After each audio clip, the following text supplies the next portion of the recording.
அது இப்போ அவர் என்ன சொல்றாருன்னா, நாங்கள் அந்த கம்பெனியை நாங்கள் கொடுத்துட்டோம் அப்படின்னாரு. அவங்க உறவினர் தான் நடத்துகிறாங்க. அவங்க உறவினர் தான் நடத்துகிறாங்க. இப்பொழுது கூட அதுலேருந்து வருகின்ற வருமானங்கள் அவங்ககிட்ட தான் இருக்குது.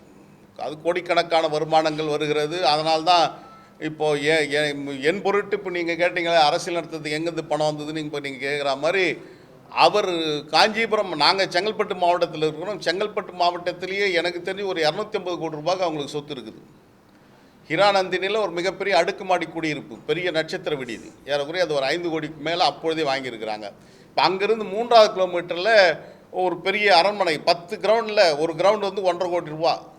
அப்படின்னா என்னாச்சுன்னு பாருங்கள், 10 கிரவுண்டு 15 கோடி ரூபாயில் 5 கோடி ரூபாய்க்கு பெருமானளவு ஒரு அரண்மனை கட்டியிருக்கிறார். ஒரு அரசியல் தலைவன் என்பது சொன்னால் அவருடைய கதவுகள், வீட்டின் கதவுகள் திறக்கப்பட்டிருக்கணும்னாரு. ஆனால் அவருடைய வீட்டை இப்போ போய் பாருங்கள், சுற்றி மின்வேலி அமைக்கப்பட்டு அந்த 10 ஏக்கருக்கும் பெரிய பாதுகாப்போடு செய்யப்பட்டு போன வாரம் பால் காட்சி நடந்திருக்குது. யாரும் அழைக்கலை, ஏன்னா அது வெளியே செய்தி வந்துடக்கூடாது என்பதற்காக.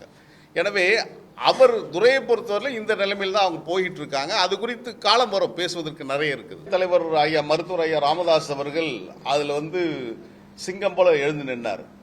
குடும்பமாக அரசியலான, எனக்கு அரசியல் தான் முக்கியம் சொல்லிட்டு மகனையே தூக்கி எறிகின்ற நிலைமைக்கு தள்ளப்பட்டார்.